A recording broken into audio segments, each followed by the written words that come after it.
Yes, good evening, people. 45 minutes later than scheduled, and I'll hold my hands up. Kunle, you can come for me all you want on this one. It's my doing. Laptop's had a mare, but we're here. It's the breakdown. We've got a great show. We've got two of the best hosts in the business. Let's get into this.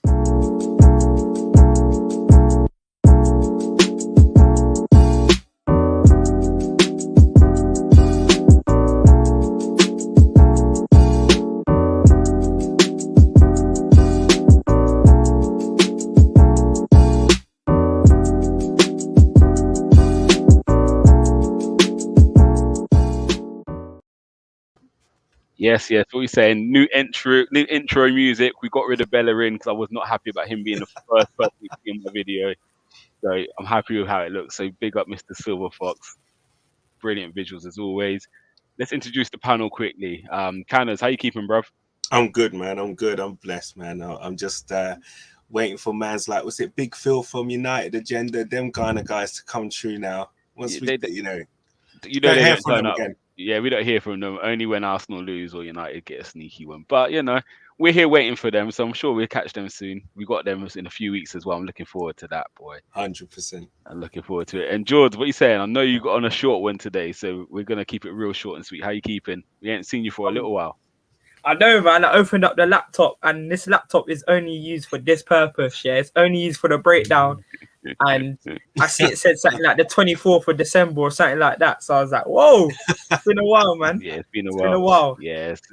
So we ain't really touched on here since like Christmas time because games were coming thick and fast. So we kind of gave it a stop, and then we've only done the last two. But we're back, and we're going to be here week on, week out now, breaking down everything, getting more tactical, getting in depth, sometimes looking at player profiles and what they're doing as well, and to help the team. Big up DWTT, don't waste a tweet. He's in the building. Silver Fox is around. Yes. Gunner King. Yeah, guys, make sure you like and subscribing, just commenting and the rest of it. But we're going to get straight in because we know George has got to get off pretty soon, and I want his thoughts on the first two goals especially. So we're going to get into it. I hope you guys can see it. We're going to share the screen.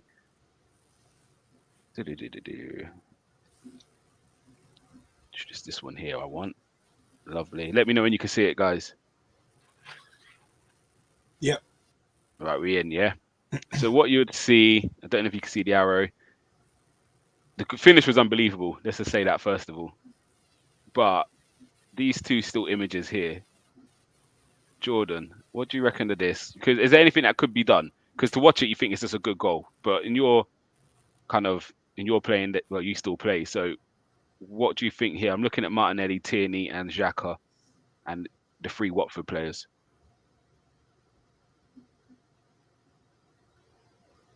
You still there, George? Is he froze? He's froze. Yeah. Let me jump in then quickly. Go on then, Canners. So there's a couple of questions.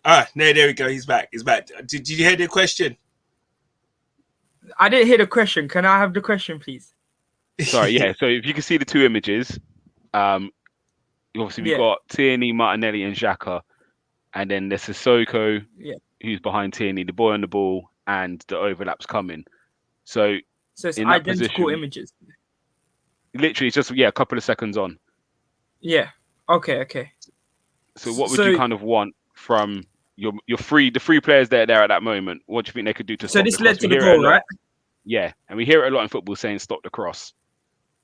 So basically, stopping the cross, it's an easy phrase to say. However, it comes from just what do you call, like, wanting to stop, desire firstly, and also organization. So, for example, here we've conceded. I'm not happy with this goal at all because everyone's talking about how great the goal is. Yes, he's had to put it in the back of the net and he's done it unbelievably well. But we could stop this just by just concentrating. So, for example, Xhaka now can push Martinelli on. He can see the right back is overlapping. Now, the player on the ball, I don't know who it is, whether it's Dennis or whoever. It's Dennis. It's a 2v1 right now. Yeah, Dennis. It's a 2v1 right now. He's not going nowhere. We've slowed him down. We've slowed down the tempo of the attack, yeah. However, now Xhaka can see he's the dictator in this situation here because he's the one that can see the whole pitch. Martinelli's done nothing wrong. However, he doesn't also need to recognize that he's going as well, but he's focused on the ball. He's focused on not getting beat. However, it's a 2v1. We're in a good position here. Now, Xhaka needs to engage on the ball like Martinelli is to continue to slow down the attack. And he needs to push Martinelli on to because he needs to now take the outside man. As a midfielder, we've always been taught that the fullback or the winger will take the outside man, the person on the overlap, and you will take the closest to the ball. There's no point Xhaka trying to go to the ball. He's going to get there and he'll leave the space in the middle of the pitch. So all we need to do now is just communicate and shuffle over, and we stop that cross. Yeah, I agree with that. So we're going to move on a bit. Tini can see it as well. Tini can see it as well. So it's just responsibility from our senior players now that these are just the finer details on why these things need to happen. Yeah, if you look at the bottom picture, you'll see Tierney kind of tries to wrap up Sissoko. So normally I agree Tierney could easily make that, but again you can see he's focused on that role. So, sorry, I meant by Tierney like passing on that information. I don't think he could be held responsible for. No, he's in the right position because he's occupying Sissoko. That makes it necessarily a 3v2 if he doesn't occupy him or he leaves him in the space. Yeah, what are you going to say, Cannons? I'm just saying that because of Xhaka, Martinelli's had to do 2 jobs. Yeah. And that's the problem. Yeah, and he could easily again, just a bit of communication earlier, Martinelli could take 1 step to the left, the second before, which really does, because sometimes what you'll see is the player won't even use the overlap then because he's seen Martinelli's read it. So actually, I won't even pass it to you now because the space is gone. I have to come inside, and you can see Lacazette's ready for him to come inside. I'll then come and join you, Xhaka. And again, we can watch this in real time because hopefully the video plays. So is it going on to the next screen? Yeah. All right, let's play this.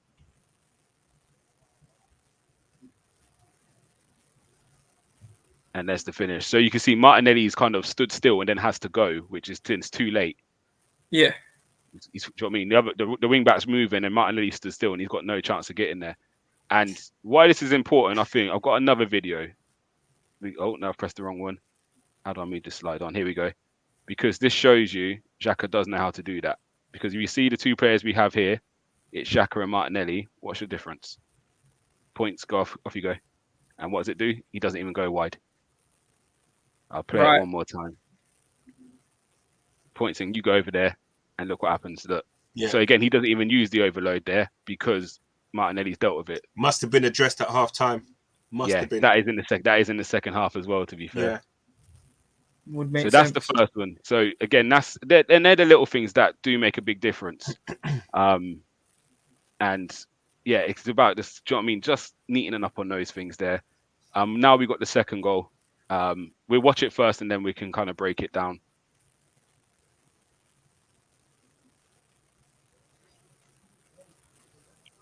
So yeah, it's cut a bit early. So what's your first thoughts on that, Canners? Is that Xhaka again? Yeah, Xhaka's tracking him and Ben White then comes across. To be fair, I make both of them culpable for that goal. Xhaka should have done more than what he's doing there. And Ben White, I just thought he was a bit weak, really. He just lost concentration. I mean, because he shouldn't be scoring from there. Shouldn't get bullied like that from there. But I just feel like go and play it again one more time. I just want to see Xhaka's input. It's that bit there, weren't you? Did you watch the Liverpool Man United game yesterday? Yeah. And did you see the analysis when Roy Keane was going crazy about Lindelof and Fred just kind of stood still once the ball's gone past them? Yes. Yeah. And that gives me that vibe. It's beat him here. Look where he ends up. Yeah. It's almost like he's waiting for a cutback, which fair enough. If there's a player coming, you want to cut the cutback out. But wouldn't you carry on running straight to where they are now? But to try and engage? Go from the start again, or pause it there. Yeah. So even now, I think he's got caught by the flight of the ball. When if you actually watch it from the start, if he goes in a straight line, he actually cleans it up. He kind of moves towards Gabriel a bit, and that kills him there. Mm. But it's including the keeper. Look how there's one player in our box, like, well, Dennis is now creeped him, but he's at the edge. Yeah, Yeah. there's 1 against 3, and if you want to include the keeper, 4. Like, Yeah. do you know how much Score he's had goal. to do to score that? And listen, take nothing away from Sissoko and take nothing away from the first goal. He's done unbelievably well. But however, these are, like I was saying to Candace before the show, are the finer things that we need to stop leaking, because now you look at the score, it's 3-2. Now teams are saying, you know, Arsenal are playing well, but you can still score against them. Yeah. Mm. Yeah. Mm. 100%. And it's the balance. It's just concentration. Like, to reach the next level that we want to reach, it's just concentration. You can't be allowing these things to happen. If you look again, he's running. Yeah, he's got now. Sissoko's on his blind side. It happens as a midfielder. Right now, there's no problem, is there? Right now, there's no problem. If you as it's frozen there, there's no problem. You're happy with that setup. Ramsdale's starting position is good, I think, as well. Yeah, it's a great pass, by the way, if he's a right back, whatever he is. But I think there's actually no problem. But however, the problem leads on, you're just doing half of the job. Half of the job. You're not fully committing to your task. There, and it's that point where he stops there. Yeah. I think he's just maybe misjudged the flight. Again, the ball's got to be perfect to beat him there, which it was. With Ben White, I think you need to... Sorry, go on. With Ben White, you need to get over. I don't think he's got over enough necessarily. Yeah, that's also a problem, because Xhaka doesn't follow the run there. Yeah. Ben White's way too far away from Gabriel. Right. But maybe Ben White's held because he's seen Xhaka make the run. So again, if you have the longer clip, you might be able to see. And the wider clip that sometimes you might need, because here I don't know if someone is on Ben White's side. So he might be cautious of that. However, sometimes you just need to deal with the ball. Yeah, definitely. You don't want to get sucked into the play, but yeah, if you look at where Xhaka's running to where Sissoko's running. Yeah, he's running towards patterns Gabriel. in complete different. They're like that. Xhaka's going into this channel and Sissoko's going towards goal. Yeah.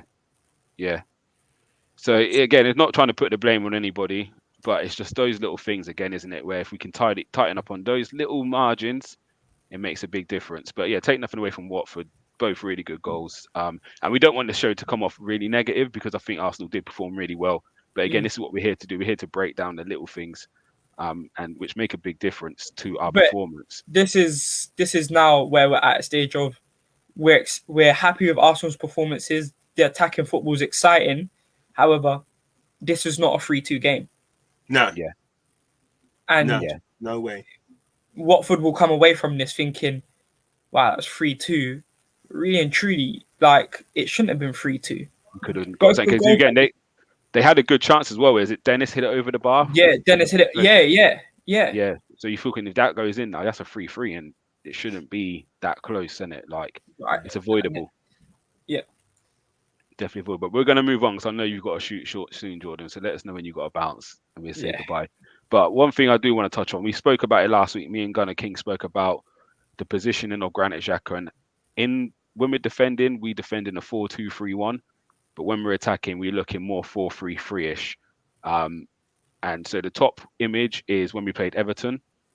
As you can see, we have Partey, who I've got here, and I've got Xhaka, who you've got in the square box. So the square box is what we have been doing. And you'll see the square box there in the bottom, and the square box again here. And that's how we've relatively played with Xhaka in that area, kind of in front of Gabriel. And you remember, George, me and you spoke at length about get out of the way, just get up the pitch, go and impact it higher up. And I think it links in nicely with Lacazette, which I'll show you later.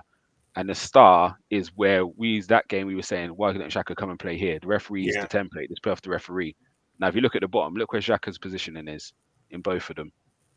He's definitely playing higher up the pitch. And I think this has a massive impact on how we've been performing and our attacking intent. It pushes them back. Yeah.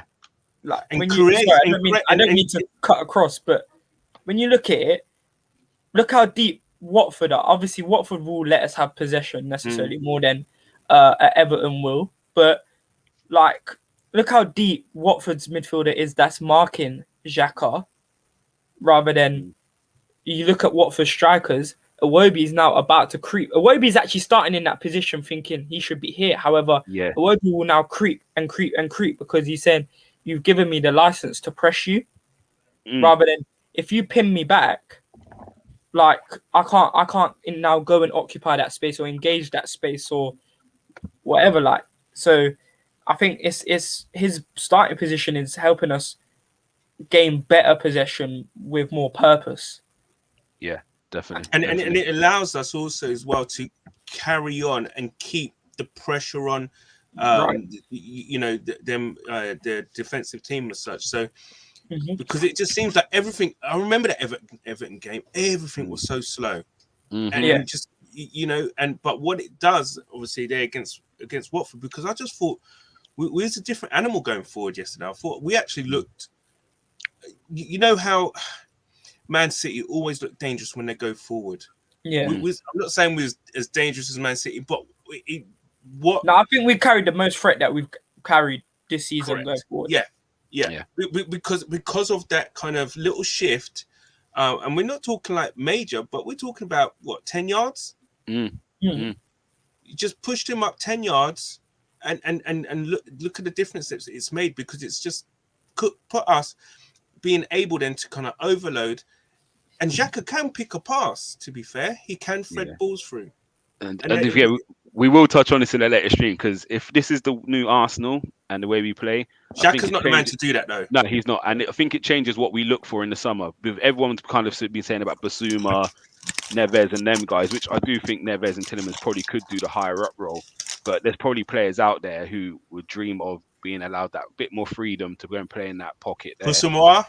You see, sorry, to go back to the shape, it just like, I can't remember who City played the other week, but I was watching it and I love Pep's masterclass.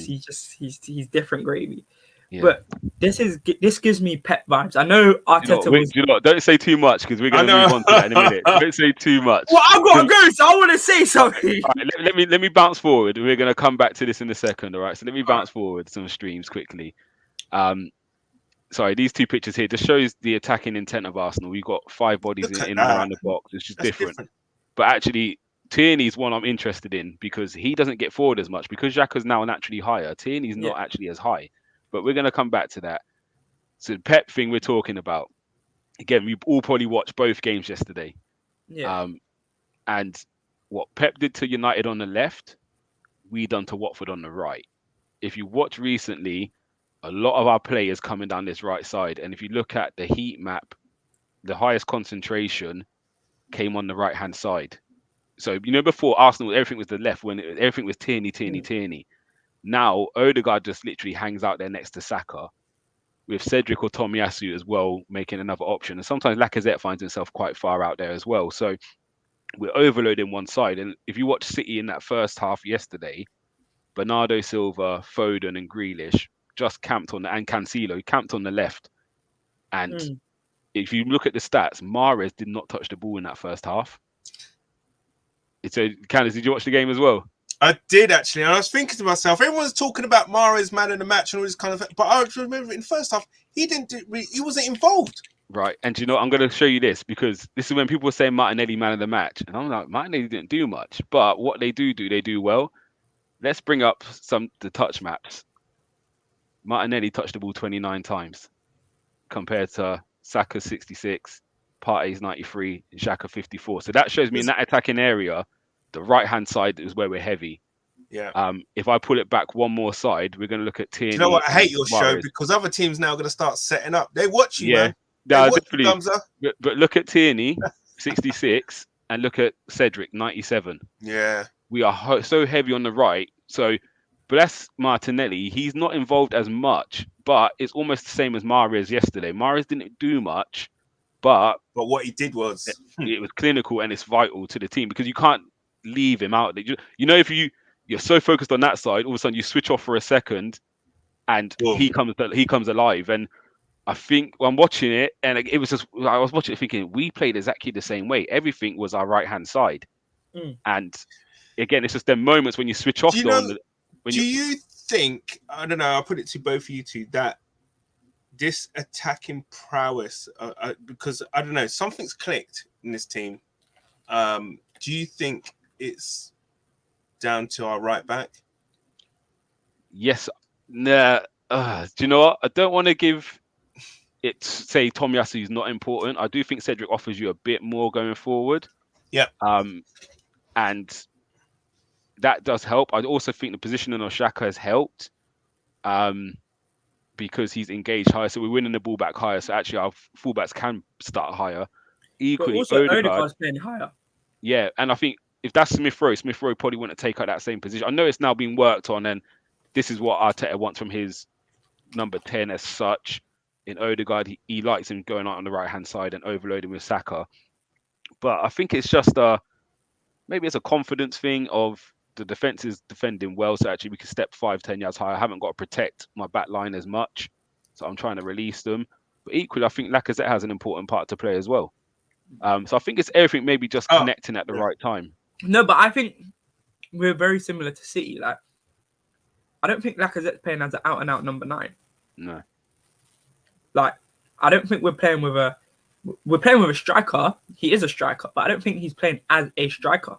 Yeah. We look at. Could Pepe do that role? I think it's just the system that we're playing the system really well.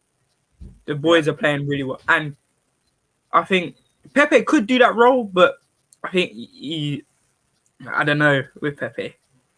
Yeah, I think, do you know, he has his moments, and I don't mind the fans in liking it and enjoying it. But again, what you were saying earlier, Canners, when I see Saka for 90 minutes, I don't see that from Pepe. So yes, Pepe might give me that moment, but actually the reason why this is working like this is because every time Odegaard gets the ball, he does something with it, which means as the right back, I know once it goes over that side, I'm gone because I know Odegaard's not losing it.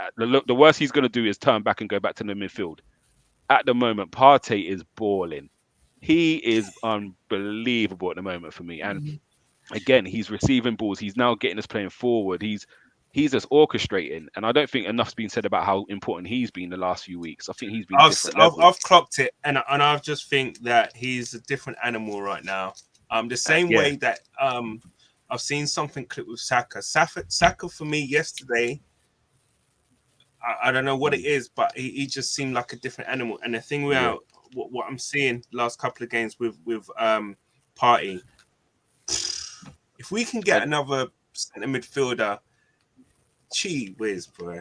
And with the Xhaka thing as well, I know you touched on it, George, and like I've been saying it for ages. We've been trying to get him to do something he's not comfortable doing. So him playing a double pivot, when he gets it, he's nervous, he goes back. We don't transition very well. But by him starting higher, it's like you said, it's forced the opposition back a little bit. And Partey is comfortable. So all of a sudden, when you now see Partey's touch, we lost it. Hold on, let me find it again.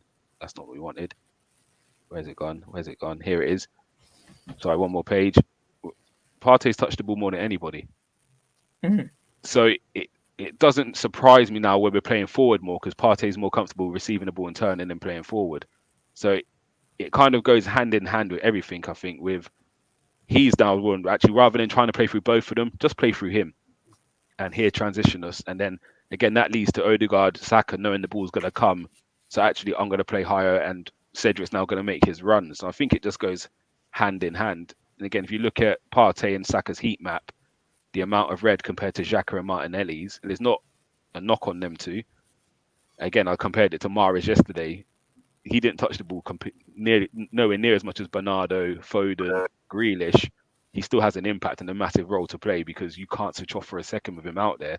But actually, let the guys who play that way, let them do their job and we just unleash you on the other side. And I think that's what we're starting to see a bit more of. And it's working for us. Definitely working. And in terms of Lacazette, we're going to bring him in. I'm going to bring the video in because, again, I think this is part and parcel of what I mean, where you can trust the player and know what he's going to do. Because I think, as we've all played football, if you don't know what that guy is going to do next, you don't know whether to make your run or not. So sometimes you might be a bit hesitant, or you might think, I'm not going because every time he gets it, he loses it. I've now got to run back to track my man. So we're going to get to this clip, and this is what Lacazette does do well. Again, he's sitting in that pocket, kind of in line with Xhaka, sometimes deeper than him. but nowhere near the two centre backs. And this is why it's important Xhaka plays higher. I said it in the Wolves game. He was frustrating me because Lacazette was occupying Cody. There was no one running behind him, and this was a good move by Arsenal. Yeah. So this is the importance of Lacazette. This is his quality. Yeah, it did that so neatly. So I've had to split it into 2 videos because you know what it's like with the 7 seconds.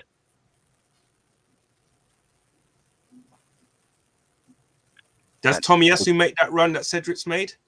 You don't know. And again, the importance of Xhaka, that's Xhaka going for the header. Was Xhaka in the box earlier in the season?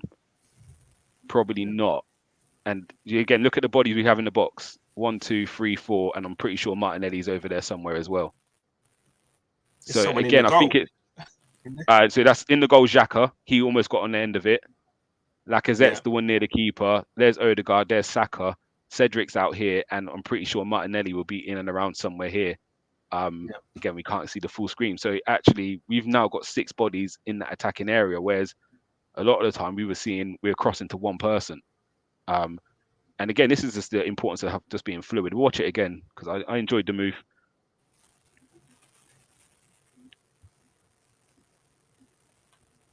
Let me move it on. Yeah. As you said, the Cedric run.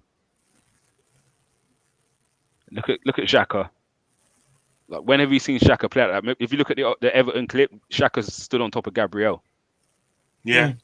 So I think it's obviously Arteta's working on it and he's seeing what's going wrong in games and improving on it. But again, I haven't seen a fluent Arsenal like this in a long, long time, and it's refreshing to see.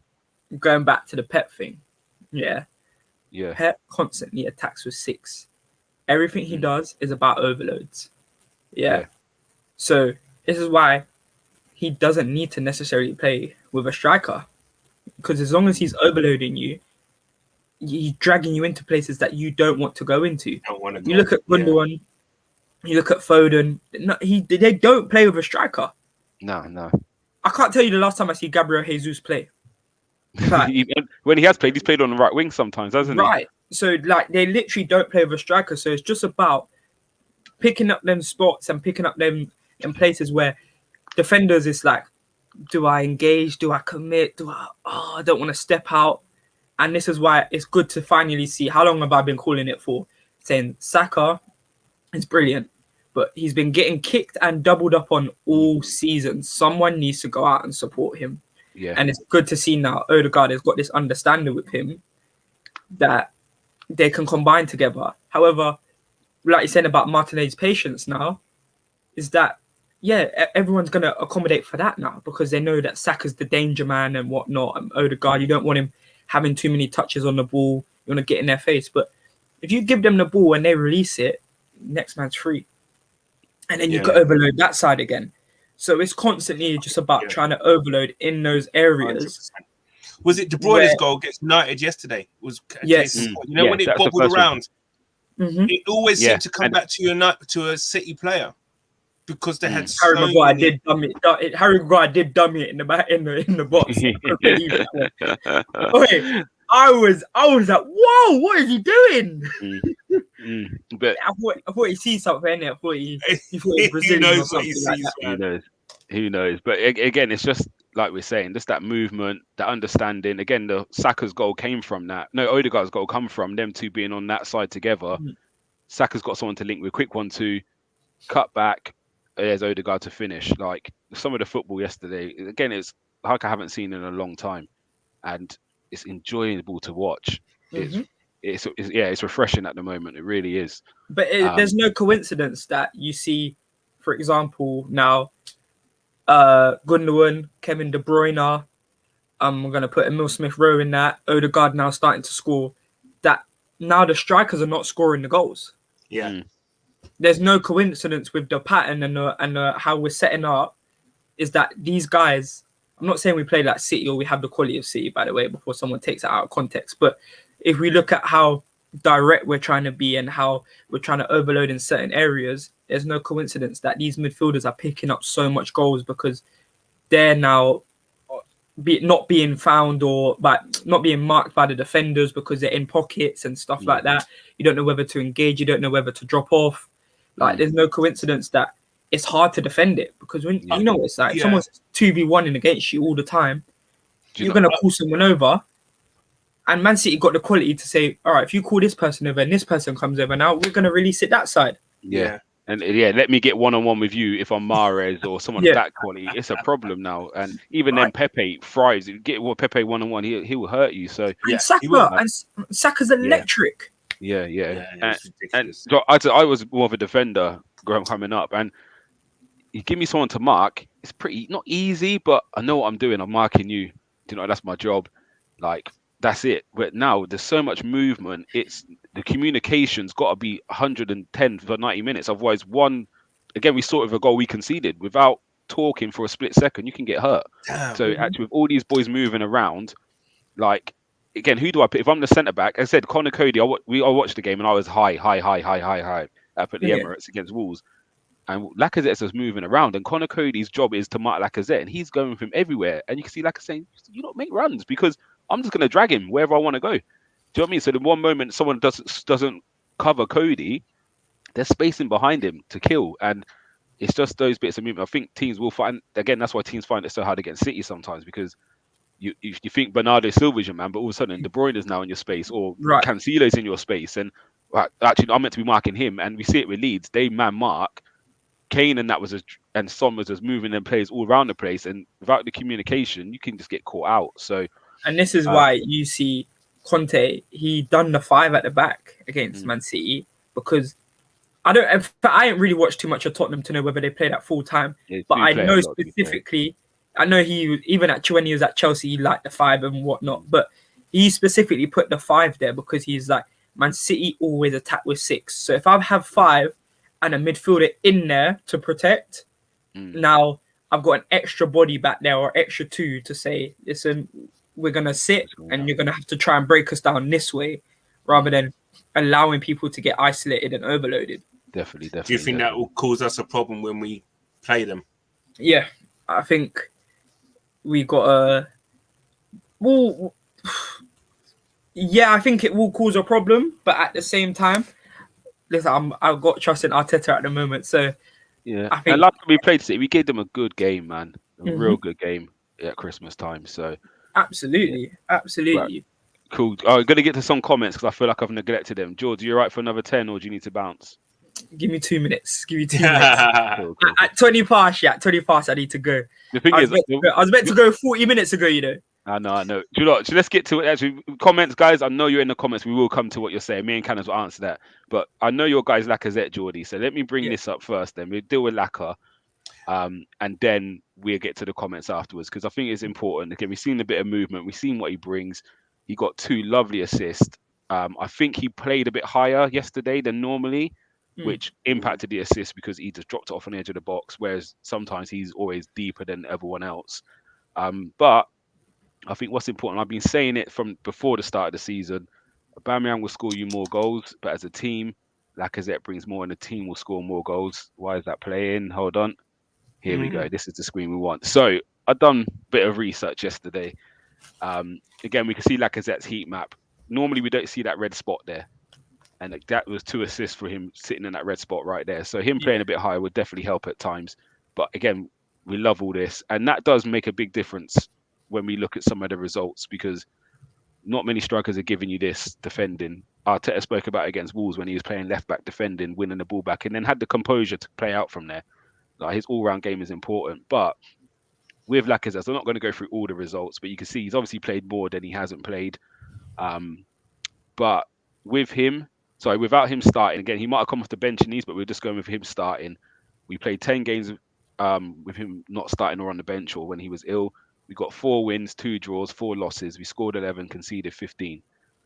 With Lacazette starting, and some of these games he played in the 10. You remember when I think it was Norwich and another game, he played behind Aubameyang. Yeah. But we played 15 games, 11 wins. We drew 1, lost 3. We scored 30, conceded 14. So it's only 5 extra games, but 19 extra goals, and we conceded 1 less, even though we played more games. For itself, does it not? Yeah, and again, don't get me wrong. I know some of them games, the first 3 games were difficult. Brentford, Chelsea, City. But again, we conceded, even when he played, we conceded 4 against Liverpool. So that almost matches up the Man City result. But there's definitely a difference with him in that team. I don't care what anyone tells me. Yes, he doesn't score all the goals. Yes, he could score more. He has missed some good chances, but as a unit, we play a lot better with him in that squad. And if we are looking for a new striker, do we go for a striker in that mold who may just finish his dinner a bit more, or do we look for something completely different? It's looking like we might go for someone like that, Jonathan David, to be honest. Do you think he's similar to Lacazette? Yeah. His heat map is a lot more expansive as well than Lacazette's. Yeah. He covers a lot more ground. So I think that fits in with how we're playing, doesn't it? Then, like, it does. Players will rotate. Not a fixed position. Yeah, it'd be very interesting. One thing I would say that there have been a couple of times though when it's been like, even in the game yesterday, you kind of say to, if we had that striker, maybe like a Vlahovic or whatever in that position, something would have happened. Yeah. So there's always kind of like, you got to temper, I guess, whatever he brings us in terms of the way we build up to, I guess, to what he gives us in front of goal, so to speak. We have to kind of, balance that kind of thing. Do you think some of the criticism on him is harsh? Now, don't get me wrong. The one he missed, I think it was against Wolves when we went down to 10 men. That, to me, was poor. But there's a lot. He has a lot of half chances and he doesn't finish. But it's like, again, I'll bring Odegaard in. Odegaard at the moment is flying, loving him to pieces. But there was about 3 opportunities yesterday where he's gone to slip a ball and he's either undercooked it or it just wasn't accurate enough. But none of us will ever talk about that because we like Odegaard. Yeah. And again, it's the same thing with Cedric because we love Tomiyasu at the moment. And again, for good reasons, Cedric doesn't do much wrong. But the moment he makes a bad pass, it's like he gave the ball away. And we don't do it because you can't tell me Saka has a 100% pass rate or shooting rate, or Smith Rowe does, Martinelli or Odegaard, but we only seem to focus on what Lacazette does wrong or Cedric. We don't do the same for other people. I think that's not saying that he shouldn't get criticised when he misses a chance, but I think we're overly harsh on him sometimes. No, I hear what you're saying. However, I would say that there's, some of the mistakes that some of the players make, especially Cedric made a mistake yesterday, which almost resulted in a goal. Yeah. So they're the kind of things that that always kind of that you remember, when there's glaring kind of mistakes happen. So with Lacazette, with his misses, you just brought up there the Wolves miss. Yeah, that was a bad one. Even I think against Burnley as well, I think there was a opportunity to be had. Yeah, we got cut back to him and he just put it wide, didn't he? Exactly. Yeah. So yeah, in the grand scheme of things, if the team's firing, those kind of chances are kind of half chances, which, sometimes they fly in, sometimes they don't. But when the onus is on us to kind of break down the team and those kind of chances don't go in, then it's a problem. But if you're 2-0 up, 3-0 up, and those chances come, you kind of forget about them. They're only highlighted really because of the importance at the time when those chances came about. And I guess in some respects that separates the good strikers from the not so good strikers. Yeah, I hear you. George, what's your take on Laka? He's gone.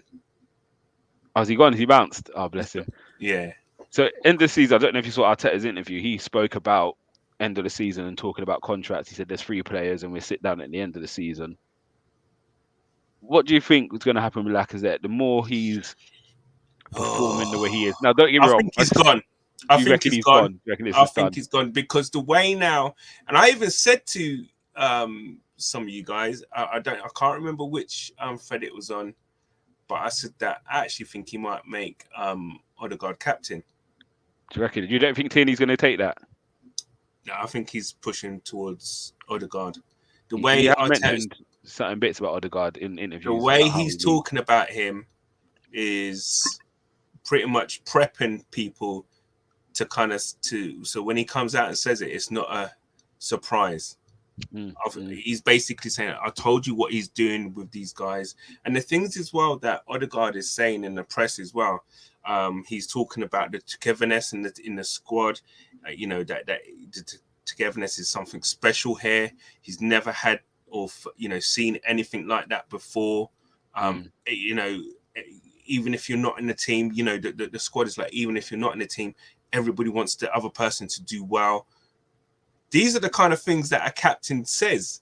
Yeah. And do you know what I'm saying? And adding with the fact, the way, you know, Arteta's talking him up, I wouldn't be surprised. I would make him right now favourite. And I actually think now we're going to probably move away from Lacazette. Lacazette is probably now the kind of player that if we can get the players that we want to get, he'll probably be second or third choice. Or probably third or fourth choice. Yeah. And he wouldn't, and I'm pretty sure at the age that he is now, he's gonna want to play, and he won't. Yeah. And I think for me, it'd be nice for him to leave in a nice manner. We've seen how Ozil left, didn't like it. We saw how Aubameyang left. It's not a nice feeling for what they've done for the club, and do you know what I mean? How the fans feel towards those players. It's not nice when you see a player leave like that, because Zola through injury didn't really get a farewell. So actually, if Laka is to go, I would like it to come out maybe a week before the last game of the season, or maybe just before, not to take away from the last where game. Everything's all secured, and if we've already sewn up top four, then Yeah. actually let him get his applause properly. And yes, not saying he's been the best striker we've had, but actually this season, if he can get top four, he's played a very important part. I think he's helped the young players massively. They've all spoken about how they enjoy playing with him and what he brings. And yeah, I think hopefully he can leave on a good note. Do you know what I mean? And that goes for anyone this year. If it's Nketiah, if it's El Nene, whoever it is, hopefully this year they can leave securing us top four football and leave through the front door with their head held high. And you know what I mean? And we can wish them all the best. But yeah, I think with Lacazette, again, you can see the numbers. 10 games without him starting, we scored 11.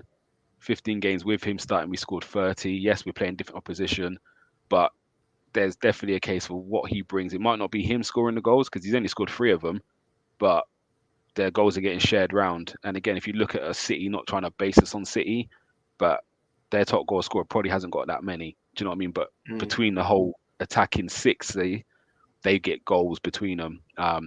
And sometimes that is better because you're not heavily reliant on that one player to always score the goals. Because when you're in that situation, like Aubameyang, when he stops scoring, you're in trouble because there's no goals anywhere else in the team. So sometimes you're better off sharing the load out. And if your striker can get you 15, 20, then you're in a great position. But if he's only getting you 20 and no one else is scoring, it could be a problem if injury happens or he loses form. So yeah, I think we're in a good situation right now. Yeah, I think I mean, it's pretty much a testament to where we're going. The fact that Saka, Smith Rowe, and Martinelli are getting all these goals. Yeah.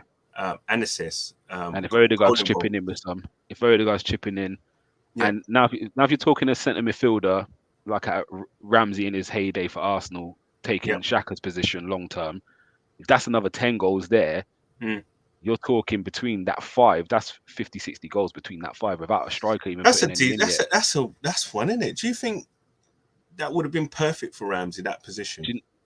That now Ramsey or even Willock. I think Willock and Nat would have done bits for Arsenal. I think when we played him, we always played him as the 10 or as the second pivot in the pivot, which neither was his job. We were asking him to be box to box, but actually you got to do that. But I think when I've watched him for Newcastle the last few weeks, him doing that would be a massive problem, like for teams, because he's just going to glide past you.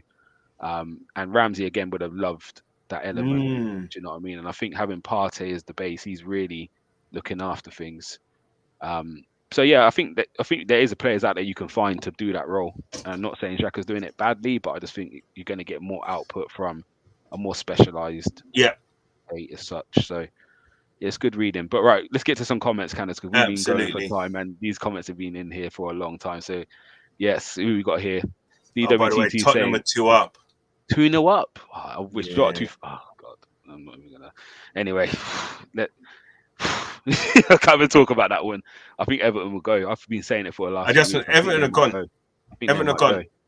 Yeah, I think they might go. From time Lampard's your manager, you're gone. Sorry. Mm-hmm. But yeah, back to DWTT saying the youth scoring along with the senior statesman Laka, and I still want more. Yeah, we can't sit still. That's the one key thing. Yes, Laka's having a good season. If we decide to keep him or not, I do think we need a striker. If I kept Laka, he becomes my number 2 next year. Like he doesn't. I don't start next season as him on my main striker. Not being horrible to him, but we need to keep improving, regardless how well we do this year. I'm inclined to. I know it sounds bad, but you know, to let him end his contract, and look how much money we're going to be saving on his wages. Yeah, that's a huge amount, man. The only thing is, it depends how much you then spend to bring in the player to replace him. I think that's. Listen, if you're getting someone like Jonathan David probably right now is on about 35-40 grand a week max. Yeah. If you double his wages, he's going to be happy. Do you know what I'm saying? He's going to be happy, and we're still he was still getting paying less than half than we were paying for Lacazette. Yeah, it's very true. Very true. So, and you get someone else in there. I don't know. To be fair, you probably could end up with 2 strikers on his wages with Lacazette or less. Yeah, you probably could. Exactly. If you're shopping in the right markets, we know the new philosophy at Arsenal seems like it's 25-year-old and under players. Again, them unproven boys who, do you know what I mean? We think we haven't done that enough. Gone and got them players who are coming into the peak rather than. Do you know what I mean? Either at the bottom or they've peaked and we're now taking them, hoping they're going to do something. So, right, let's keep going with the comments. Silver Fox is here. He said, I thought my Oyster card wasn't working. Yeah, he's on to me. He said, I'm like the TFL, but, you know. But many will say Xhaka has seen this for many years, but still gets caught out. One of the many reasons I question his leadership and knowledge. That's the thing. Sometimes, you know, a player like that, he's got a. When is that penny going to drop? When is he going to understand? You know, when does he become that leader? I don't know. Yeah. DWTC's also said, I understand the cross of the problem in the first goal, but Cedric saw Hernandez and retreated on the cross, which created even more space. At least Cedric should have given the heads up to White. I'll have to watch that again. I actually thought White was probably could have been more at fault with that one. I don't know. You know, sometimes you think you're told to protect that 6-yard box from that angle the cross is coming. You can almost make it back out there. And again, you're not expecting that worldy of a finish either. Like, do you know what I mean? So I'll watch it again because again, everyone's got a different take on it. But what you hear a lot of commentators say from the start is stop the cross at source. And that eliminates any problem inside the box anyway. So it was too easy. The overload situation was too easy. I just remember thinking, I could see it happening before it even happened. So Silver Fox is here. Defensively, after their second goal, we woke up and saw the game off comfortable. He wants me to say it's because Holding come on, didn't it? It wasn't comfortable. It wasn't comfortable. Yeah, and that was a worrying thing for me. Yeah. DWTT saying Xhaka's movement on the second goal put White in a tricky situation and a lucky bounce of the ball. And I think the bounce was lucky. It happens all the time. Sometimes you read what the player's going to do and it comes off the wrong part of their foot and it ends up going through your leg. And you're like, how the hell did that get through my leg? Yeah. Like, I knew he was going to put it on my outside. Yeah. But it happens. And Silver Fox is defending Xhaka saying White should do better. But we're always going to get onto White, you are. And with George, sometimes imminent danger should take precedence over Holding shape.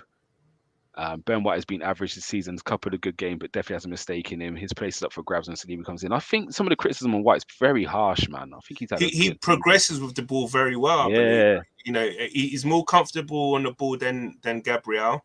Yeah. I have to say I wasn't happy with Gabriel yesterday. Yeah, I think he in the last few weeks he's looked worse than White to me. Yeah, like even on the ball, he's had a few moments where he's looked a lot more shaky. Someone's asking you, Candace, what happened to Jack LeBleu? You might be able to tell me a bit more about that. I don't know. Nigerian, if you're still there, just let us know. Yeah, what are you going on about?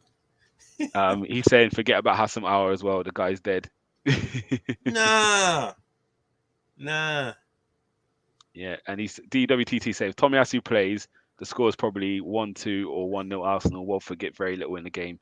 If Tomiyasu pushes forward confidently, oh man. So I think it's that element, isn't it? It's that stick or twist situation with Tomiyasu and Cedric. You're They'll probably work going to on that. concede there. They'll work on that But I with think him. there'd be games for either or. Do you know what I mean? There might be a game where you're saying this is Tomiyasu all day long. He sits in there, we defend out, let the attacking players attack, and there'd be games where you're saying actually we can let the handbrake off a bit. And I'm happy we Yeah. did let the handbrake off yesterday. Like it's been a while since I've seen us be fluent like that. Silver Fox is giving us an update of the scores. We won't want to put that up on. Gunner King's in agreement. Spot on with Laka helping the team to score. We must educate the masses on this. Yeah. So rather than again, we're in a culture where everything is goals and assists. If your striker's not scoring 100 goals, No, but it's more to again. We look how we rave about Bergkamp. If you pull up Bergkamp stats, if you didn't know, if you was got a 15-year-old now who didn't know the history of Arsenal, and we said Bergkamp was one of our best players ever, and he just put up the stats. Well, are you sure? Like he wouldn't understand. No, but you know what? If you roll up a YouTube of Lacazette and a YouTube of Bergkamp, then you'll say, yeah. No, okay. I hear you, but I'll give you a similar one to Yeah. Lacazette then. Giroud for France. That's very similar to me because Giroud didn't score at all for France. I think in the whole when they won the Euros, he didn't score a goal. Yeah. And he's so vital to everybody else. Like Griezmann and that will probably tell you. Yeah, but the thing is though, could they be more potent with a different type of striker? 100%. But equally, if the rest of the goals are coming elsewhere, when you look back at it, does it really matter? When France win the Euros, did it matter who scored them as long as someone's scoring them? No. You know what I mean? It doesn't matter. Doesn't really matter I just feel that. I get what you're saying because that one chance, if it does fall to him, you need him to gobble it up. You need that tucked away, and I just don't. Yeah. I do hear that. But so, but sometimes you look at that as well as he's doing. I actually think Pepe could do the same thing. Yeah, I don't want to say yes or no because again, until you see him in there, it's you can't really comment on it. Do you know what I mean? But no, true. Again, even Eddie come on yesterday and hit the post again. Like he's looking quite lively. He's looking decent, and it's kind of like I'm thinking, refreshing. you know what? To see. Arteta keeps saying that he wants him to stay and wants him to sign in. You know, he's our player and stuff, and he's obviously seen something in training. But again, if you think of when Eddie has been playing for Arsenal previous to the last, say, 5 games, it was that horrible Arsenal, which I watch it because I love my team, but if I was a neutral, I wouldn't be tuning in to watch Arsenal at that stage. Like the football was dire, so it was horrible. When you're now putting him in that situation, different. Yes, it looks shocking, but now with the football we're playing, different now, and you're saying, make your runs in behind. We're actually finding you. Like he looks sharp, man. So again, homegrown. If we make Europe, and we might need a third choice striker. Now, don't get me wrong, I'm not saying he should be second choice, but if you need a third choice striker, you know what I mean? He might not be bad. Silver Fox is saying, he repeatedly saying the striker's role has changed now. Only 3 of the Premier League's top goal scorers are strikers. Lacazette offers so much. What football, not goal stats. So he's in agreement. Listen, man. All you lot would change your mind when we draw 0-0 or don't score. There's a tight game, and he'll.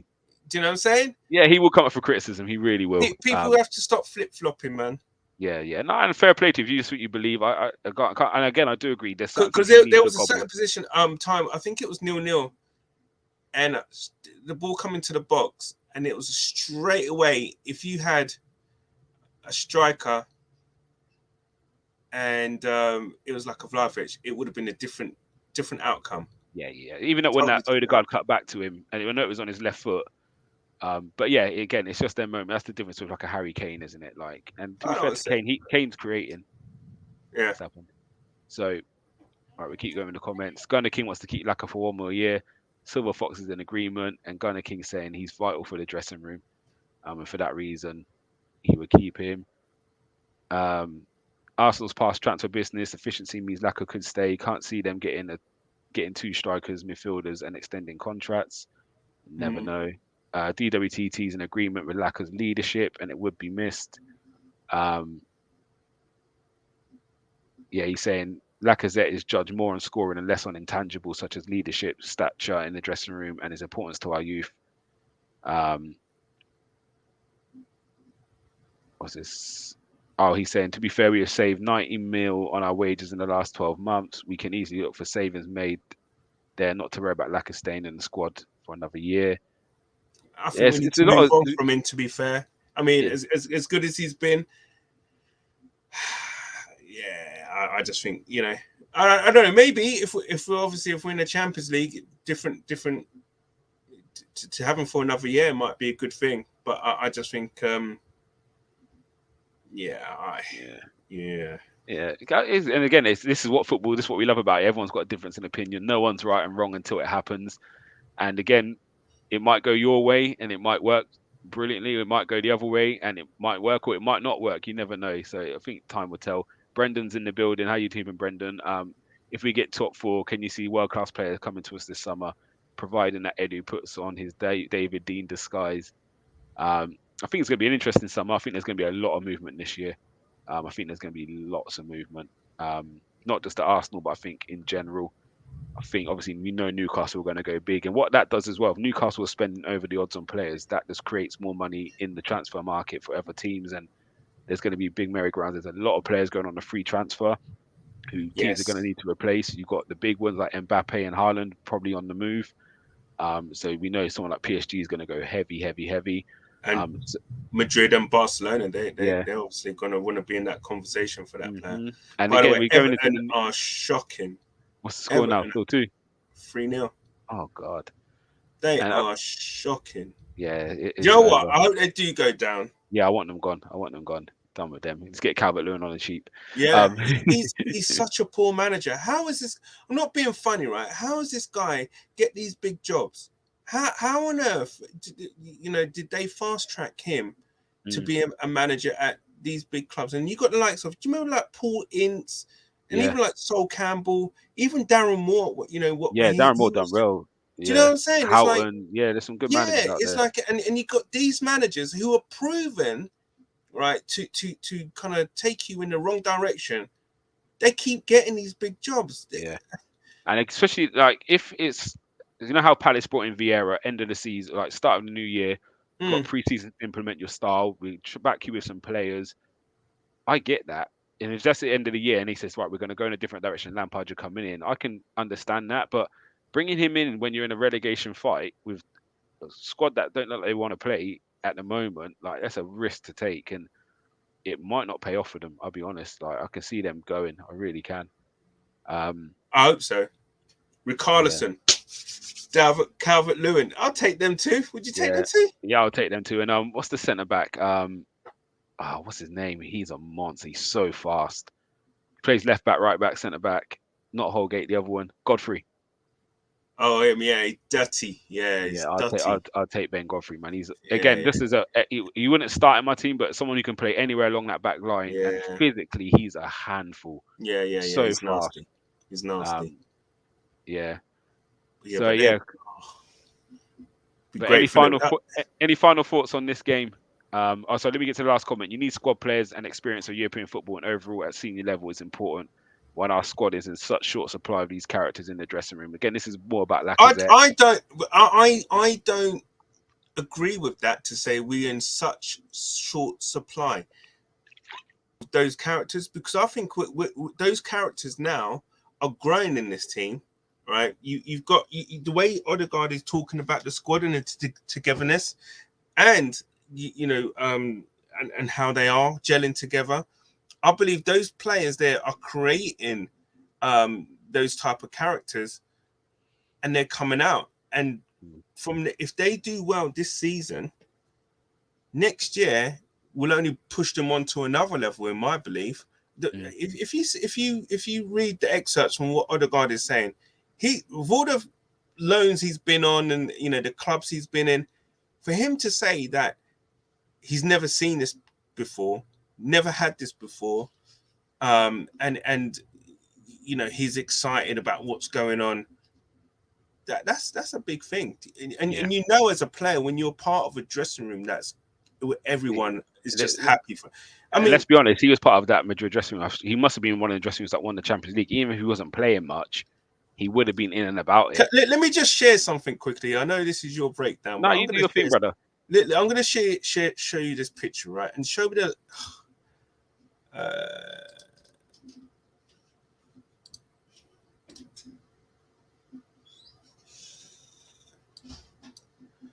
Look at that picture. Look at that. Come on. It's nice. It's a togetherness. There is, even with the subs, like, massive respect to Leno. I've got to say, he Absolutely. celebrates everything. Like, do you know what I mean? He hasn't sulked. You haven't heard anything. You haven't heard him say a word about being disappointed he's not playing. No. Like, he's just, it makes a difference. Like, I agree with what you're saying there. Look at that picture, you know, to see look at all of them there, just all in one. And it's just brilliant to see. Yeah. And again, this is sometimes with a big character made, like, we all want big players, let's not get it wrong. But a big character can really cause disruption sometimes. What's going on. Not to say that obviously we're going to get a Ronaldo, but you look at the rumblings between Ronaldo and Maguire all season. That's been rumbling. That we don't know how true it is. Yeah. Again, we don't know if Gabriel's arguing with Lacazette behind the scenes, but when they step on the pitch, there's togetherness. They're together. All the rumblings yesterday is Ronaldo really injured? I think Ragnick was dropping him because they wanted more attacking pace, and he then said, "I'm not traveling." You know what I mean? There's so much, but that only comes because it could be all lies. But because of there's a little unrest, people will feed on that, and it just keeps creating that unrest. And we've been there for a long time. Do you know what I mean? And to be fair to Arteta, it seemed harsh sometimes how he's treated some players. But when you look at that picture there, that makes a big difference. You can see what's brewing. Yeah. So you can again, honestly see what's brewing, and I just feel that obviously, you keep Lacazette in there, it's only gonna create something, and you'll have something there. What's already there. He's obviously part of that, and it's so good to see when you see that kind of picture.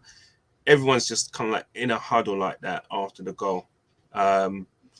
It's refreshing, man, and we haven't had that for a long time. Do you remember that infamous time when Sanchez scored, and you could see there was an absolute split in the ranks? Where some players went to him, and then other players just ran back to the halfway line. And he was like, he's like, come on. And they just ran the other way. And that was only 5 years ago?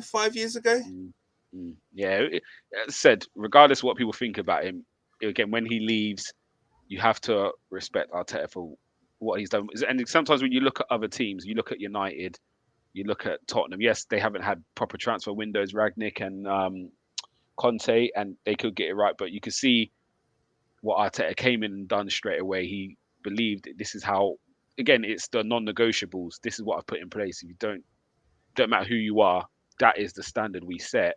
Yeah. And if you fall behind that, it's a problem. And we're going to reap the benefit of it. And again, sometimes better than a big name is someone who fits your system. Yeah. Again, I think Pepe probably fell short of it for a long time. And actually, for the first time, he's kind of like, boom. He stepped up, and Arteta's openly now praised him for it. And you're seeing him now. He's the first sub now. Remember before, a few weeks ago, Eddie was the first sub, whereas now, and again, Eddie was coming on to play on the wing. He wasn't even like he was taking off Laka or Aubameyang. That's right. He was taking off Saka or Smith Rowe, and Eddie was coming on first. Where that's not happening now. So again, from time that shows that he trusts him to take off Martinelli and to bring on Pepe, switch Saka and Pepe, from the the wings and everything. So that shows trust, and that can only be from the fact that he's changed his mentality within training. And you know what one thing I will say is that you've got to kind of give Arteta and the guys who've brought these players in a massive round of applause for what they've kind of, because they've obviously known the kind of character of player that's required to gel. And that doesn't happen by mistake. No. It really doesn't. A lot of hard work's gone into that, and to get the kind of right profile of player for their team. And listen, none of those players that they bought were stars in their teams. No, definitely not. Definitely not. And what I think what that does for the future transfers as well makes such a difference. Yeah. Because again, if you're coming into that and this is what the expectations are, it's sink or swim the moment you come through that door. And again, you look at Oxlade-Chamberlain going to Liverpool. Klopp said straight, I couldn't believe how bad his fitness levels were. He won't play until he's where he needs to be. And that is the difference between, do you know what I mean? a big team that's moving in the right direction. And where Arsenal was, again, he came from Arsenal. That was under the Wenger watch. Like, again, not saying Wenger was outdated, but football had moved on. And for what people were saying, I think Seaman and Dix and people like that had gone to the training ground and said the boys are doing the same things we were doing 20 years ago, 15 years ago. So that's why Arsenal fell behind, because do you know what I mean? New stars have come in. It was a lot about the gegenpress, a lot of high pressing, running, and we wasn't doing it no more. So I think a lot of what Arteta's had to undo is that culture. Yeah. And again, anyone coming into that, Ozil and them boys are saying, "Nah, this is how we do it here." Like, do you know what I mean? You ain't got to run 20k. You ain't got to do them 20k runs. Like, you mad? Like, this is Arsenal. Nah, but this is where we chill. We go. As long as we play pretty football, then the fans don't mind. Like, we ain't got to win nothing. As long as we string a little 30 pass run together and score a goal off the back of it, that's all that matters here. Like, so again, it's almost had to get rid of that whole culture. And one or two players who are from that old era could always be a pain and a thorn, because they'll be like, I remember what it was like under Wenger, and I want that back. So if I keep people on my side, we can get that back. So it was about hard work, and he's weeded out a lot. I'm not saying there were problems, but he's weeded out a lot of stuff which he obviously didn't 100%. like. And you're seeing, again, you can look at Odegaard, who plays that role. Odegaard's pressing is immense. Like, that third goal come from it. Nicking the ball high up. Yep. And it's good to see, and long may it continue. Yeah, for real. I've enjoyed today's stream, but guys in the comments, appreciate you. It's just gone over the hour mark. Canners, it's been brilliant as always. Again, sorry guys for the late start. Like, that's totally on my laptops. I've got two of them and neither were working. But we're gonna try and get that amended for next week. Content was worth the wait. It was. Yeah, those slides were tremendous. We've done all right. We're getting better every week. We're getting a little bit better. But we now got the videos inserted in it, and we're getting there. But yeah, guys, make sure tomorrow, Gunslingers. Wednesday, we got the lounge. It may be a Gunner King Court if you can find an opposition fan, and then preview and reaction show. So again, you've got another pack-filled schedule. You at Leicester on Sunday? You going Leicester? Nah, but I'll be watching that one. I'm looking forward to that one, man. So cool. Fingers crossed Arsenal do what they need to do. 100%. Again, start of this run, we were saying, I think 9 to 12 points. I think we're on 12 points already. So if we can get to 15, just keep going, man. As you know, I know it's a cliche, but you know, every game's a cup game. It's a cup final. And did you hear Arteta's interview? He said the same thing. He said he can't focus on, we take 3 points here, we lose 3 points here. He said he's just got to take every game at a time, not focus on what's after the next game. Focus on the one game, prepare for it properly, get that out of the way, and then go again. He's not even looking at games in hand or how many points we got. It's just about win every game. We're coming into that little busy period now. Yeah, we've got 3, and I think we've got 3 games in 9 days soon or something like that, or 7 days. So that's hopefully the squad can keep up, you know, doing what they're doing, but there will be some rotation, no doubt. Yeah, we've got only one K-bombs just bounced in quickly. Arsenal need a good centre midfielder to be challenged for a Champions League next season. I hope he means Champions League spot, not the Champions League in general, the big title. But do you know, I hope we get there, especially with the new rules coming in. It'd be nice to be one of the 4 teams in that new Champions League format to say we was in the first ever one. That would just make my day, man. That would really put a smile on my face. That what the new one, I think that's coming in 24-25, isn't it? Oh, it's 24-25. We'll make sure we're in for that one as well then. But 100. Yeah, the only way is up. We seem like we're almost at the end of our rebuild, I would say. And yeah, it's looking promising at the moment. It really is. So fingers crossed the boys can keep marching on. But Canners, I'm not going to keep you any longer. I love my bro. Guys, make sure if you're new to the channel, like, subscribe. 100%. And a lot more coming this week. And Arsenal just keep doing this proud at the moment, man.